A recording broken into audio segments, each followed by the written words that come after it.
Hola, ¿cómo están? Bienvenidos a su canal El Objeto A del Cine, porque no hay películas inocentes. El día de hoy les voy a platicar desde el punto de vista psicoanalítico de una película estadounidense del año 2019 dirigida por James Mangold, que llevó por título Ford contra Ferrari. En muchos lados, incluyendo México, le llamaron de diferentes formas. A mí me gusta más el título original, porque representa de lo que estamos hablando. Es curioso que en esta cinta se intersecciona la historia de muchos personajes relevantes del automovilismo, en general y en particular de la Fórmula 1. La película inicia y termina con una voz en off enigmática y tremendamente psicoanalítica. La frase dice que cuando alcanzas las 7000 revoluciones por minuto, el peso del coche desaparece, ya no ves nada y la única pregunta que importa es ¿quién eres? Poderosa, ¿no? Pues bien, el plot de esta película inicia con un mecánico inglés que en vida llevó el nombre de Ken Miles. Este era un mecánico y corredor demasiado purista, demasiado apegado a su industria y más que a su industria, a la manera en que hacía las cosas. Tenía una amorosa esposa llamada Molly y un amoroso hijo llamado Peter. Esta familia bastante funcional en el sentido de que apoyaban incondicionalmente pues todo el proyecto de vida que traía Ken Miles. Trabajaba apenas para sobrevivir a pesar de su talento, pero también debido a la pureza y su poca flexibilidad para relacionarse con la sociedad. Sin embargo, era bastante bueno en lo que hacía. Estaba al borde de la quiebra, con un taller embargado y a punto de claudicar en ese intento por ser piloto y mejor dedicarse a cosas mucho más lucrativas porque tenía una familia a la cual tenía que sacar adelante. Dicho sea de paso, había sido héroe en la Segunda Guerra Mundial. Incluso participó en el Día D y bueno, con varios méritos que como persona hablaban mucho del carácter, la personalidad y lo valioso del personaje.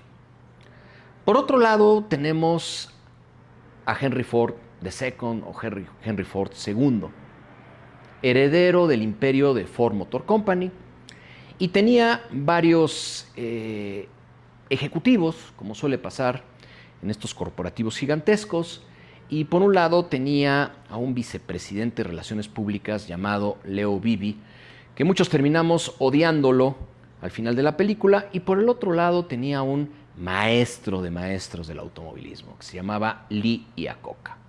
Posiblemente para muchos no les suene este nombre. Lee Iacocca está considerado como uno de los empresarios más importantes, no solo del automovilismo, sino del negocio corporativo. Lee Iacocca se formó en Ford y después pues, le pusieron una patada en el trasero de manera bastante desagradable, pero como siempre suele suceder con la gente grandiosa, encontró un espacio de oportunidad. El espacio de oportunidad fue Chrysler. Se fue de vicepresidente a Chrysler y posteriormente se fue como CEO de Chrysler. Chrysler en ese momento estaba totalmente quebrado y Lee Iacocca, con su visión, transformó esos carros gigantescos en lo que se conoció más adelante como la Serie K. Coches chiquitos, 4 cilindros que se vendieron como pan caliente. Y si ustedes han hablado o han oído hablar de las minivans, bueno, pues el señor Lee Iacocca las inventó. En Chrysler se generó la primera minivan y se crearon coches deportivos gigantescos a partir de estas ideas de este visionario.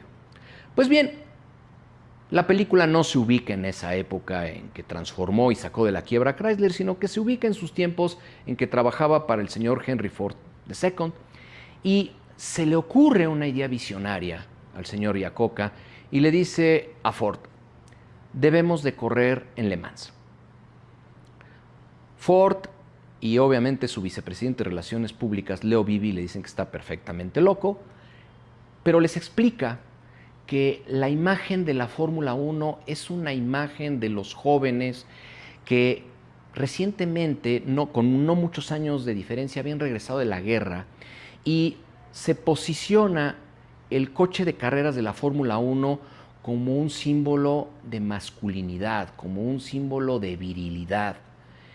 Y eso distaba mucho de los coches que hacía hasta ese momento Henry Ford.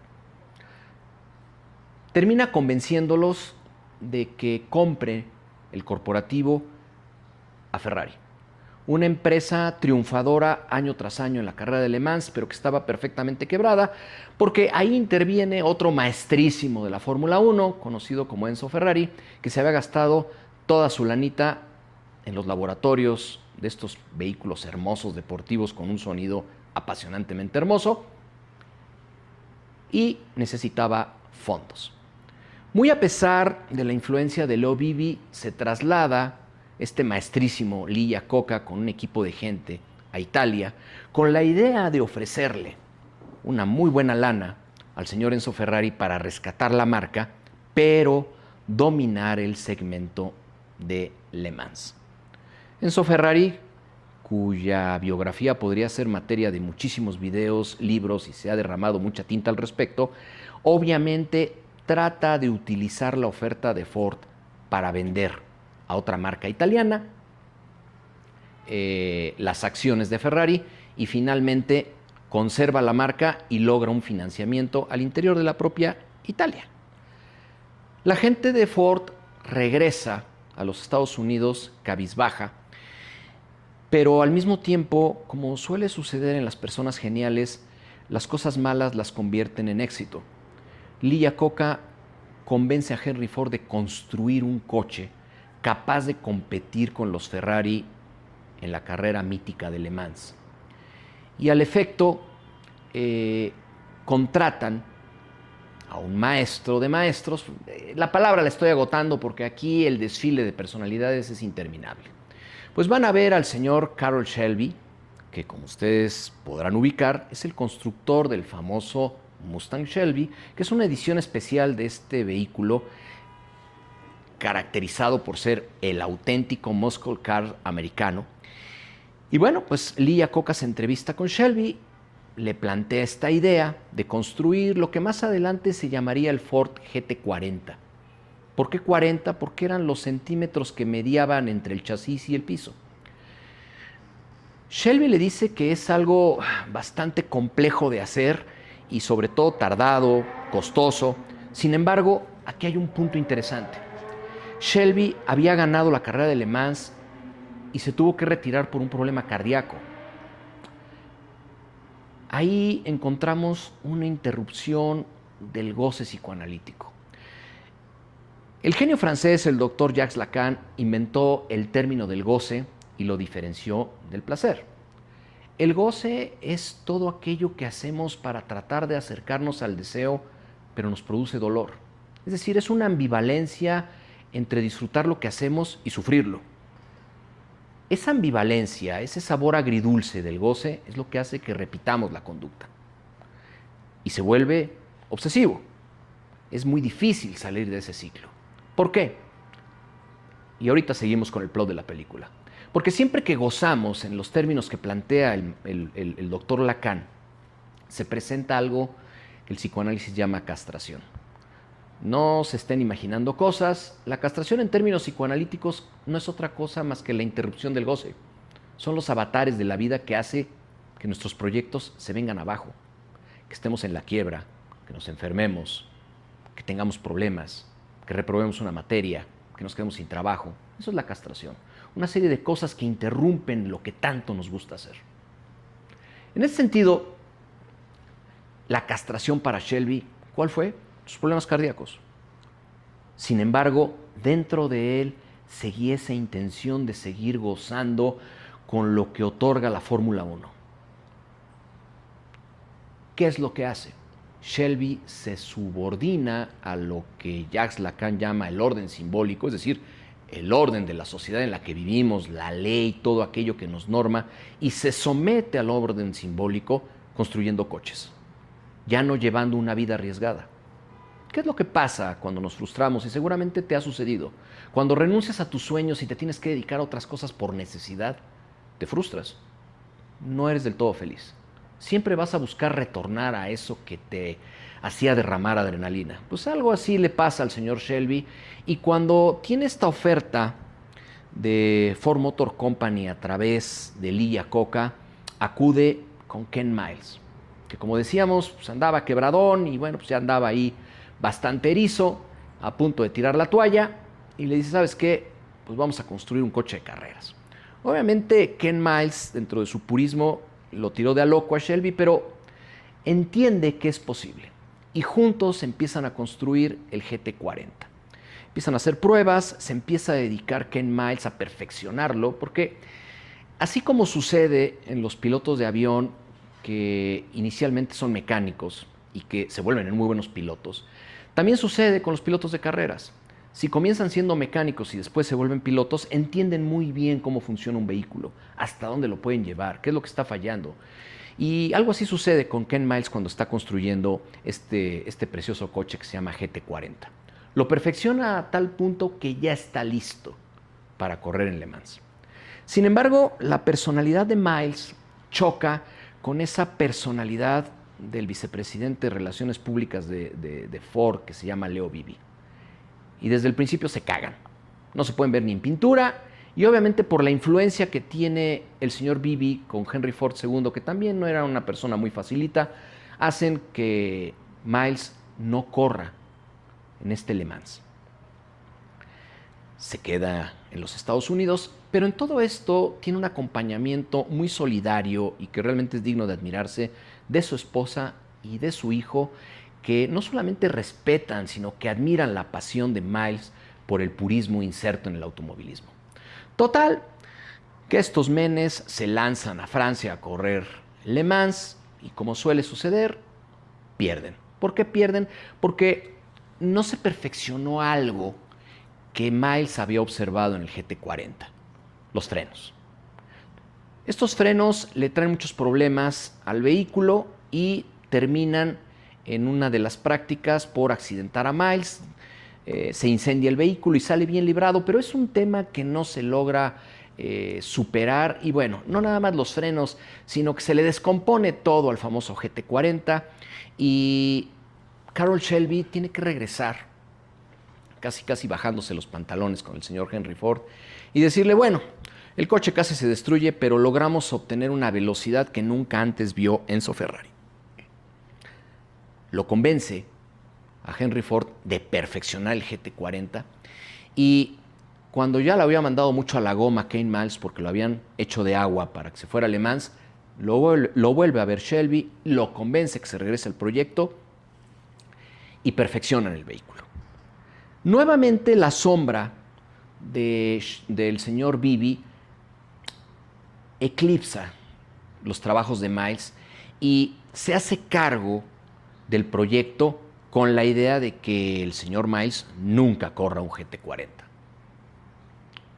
Al enterarse Shelby de esta situación, monta en un prototipo al señor Henry Ford y le hace correr una adrenalina que nunca antes en su vida había corrido ni nunca más corrió. Ahí se da cuenta Henry Ford de lo valioso de tener un piloto tan puro como Miles y acepta, a petición de Shelby, que corra Le Mans, siempre y cuando corra la carrera previa, que es la versión americana de Le Mans, que es precisamente la carrera de Daytona. Dicho sea de paso, la carrera de Daytona inspiró un modelo de Rolex que precisamente se llama Daytona, y que este modelo, aunque no lo crean, todo quebradón y todo, pero el señor Miles tenía uno. Bueno, pues entonces admiten que Miles se vaya a correr las 24 horas de Le Mans siempre y cuando quede en el primer lugar de Daytona, carrera que se corre en Florida.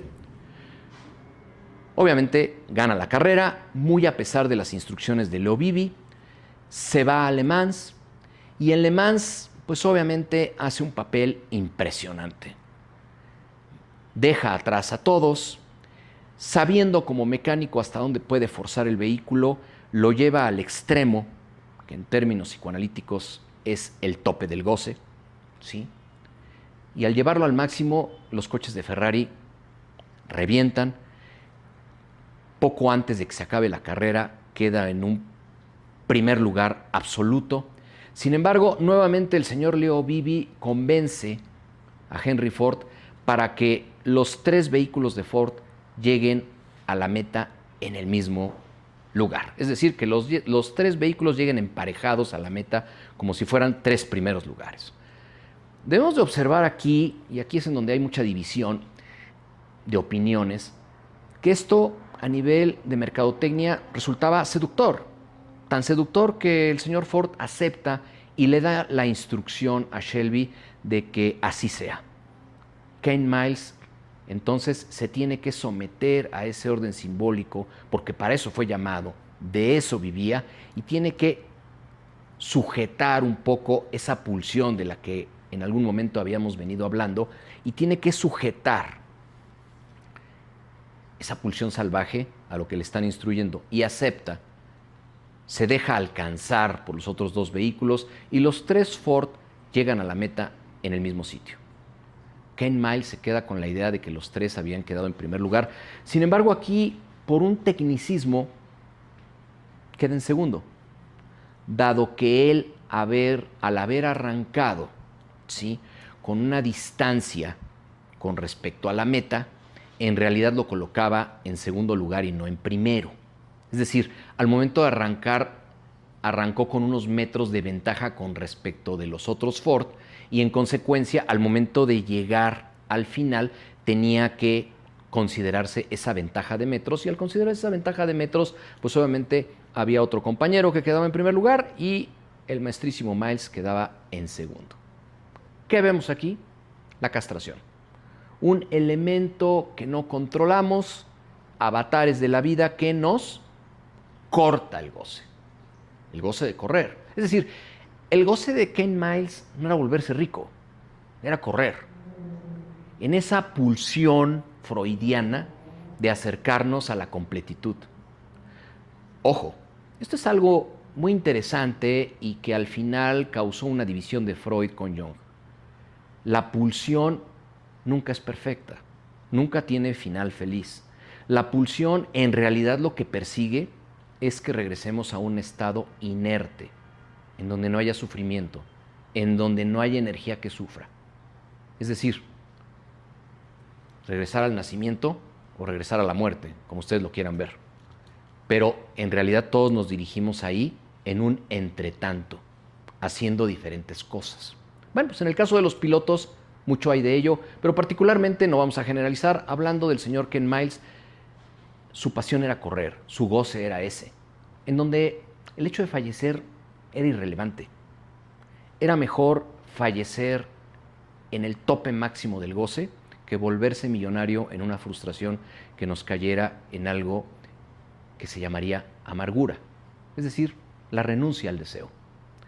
En ese sentido, nuestro personaje queda en un segundo lugar, ¿sí?, debido a esta castración, debido a la inserción que el doctor Jacques Lacan llamó el registro de lo real, algo que irrumpe en nuestro aparato psíquico que no lo podemos procesar, como cuando nos enfermamos, como cuando nos accidentamos, como cuando algo surge y rompe nuestro plan de vida.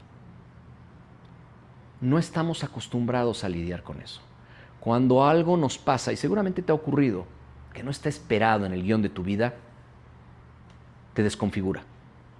Es la capacidad que tenemos de afrontar lo inesperado, el registro de lo real en términos psicoanalíticos, lo que nos permite seguir adelante. El manejo que le damos a esas sorpresas vestidas de castración, los avatares de la vida que nos interrumpen el goce, es lo que precisamente nos permite ser mejores, avanzar, superar todo aquello que nos obstaculiza lo que llamamos felicidad.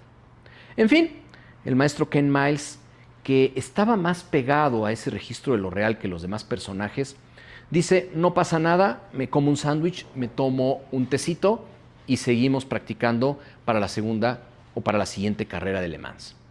¿Qué es lo que sucede? Nuevamente se presenta el registro de lo real.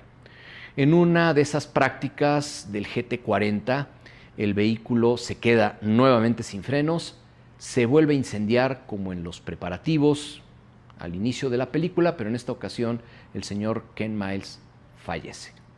lo cual causa un tremendo dolor a Shelby y obviamente se queda el final de la película con esta voz en off.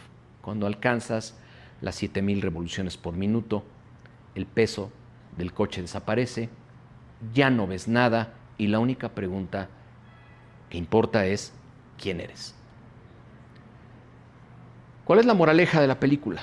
¿A qué nos lleva el contenido de la película? Nos lleva a que el goce es algo que nos permite vivir, es algo que es doloroso, como la otra cara de la moneda. ¿Se vale? Desde luego que se vale. Desde mi perspectiva, el goce es una necesidad humana que no podemos evitar. ¿Qué es lo que permite el psicoanálisis? Que haya un goce en donde obtengas placer de lo que obtienes, en donde no te genere una frustración, en donde no te genere un síntoma, en donde de alguna forma toques el deseo y no lo interrumpas, en donde la irrupción de lo real, lo inesperado, lo que no tiene nombre, lo que te puede enloquecer, de alguna manera te fortalezca, te haga mejor. En el mundo de los ifs, ¿qué hubiera sucedido si el señor Ken Miles hubiera ganado y se hubiera quedado con el título de Le Mans en primer lugar? Hubiera pasado lo mismo. Hubiera continuado en esa carrera de pulsión hasta la muerte, ya sea tarde o ya sea temprano.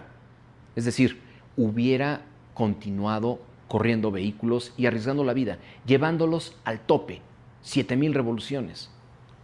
Es decir, casi podríamos pensar ese estado de gracia que llevas tu goce al máximo, en donde puedes identificar tu realidad, en donde puedes saber quién eres. Pues bien, aun cuando hubiera ganado, el señor Ken Miles hubiera seguido corriendo, en algunas hubiera ganado, y si hubiera ganado hubiera dicho, voy a correr la siguiente para seguir ganando, para seguir acumulando títulos, porque uno no es suficiente, ni 2, ni 3, ni 4, ni 10. Y si hubiera perdido en la siguiente carrera, hubiera sido peor. Gané la primera, perdí la segunda, voy por la tercera para ganarla. Nunca es suficiente. Ya habíamos hablado antes del famoso objeto A. El objeto A es la fascinación que tenemos, pero que nos causa deseo. Y lo repetimos hasta que supuestamente lo alcancemos. Nuevamente aparece la figura de la liebre eléctrica que es perseguida por un galgo. ¿Cuándo la va a alcanzar? Nunca. Lo mismo sucede con este tipo de cosas. Sin embargo, mientras vivimos, existimos. ¿Cuál es el quid del asunto? Que no haya síntoma, que no haya malestar, que disfrutemos nuestra vida. Hasta aquí y nos vemos en un próximo episodio del objeto A del cine, porque ninguna película es inocente.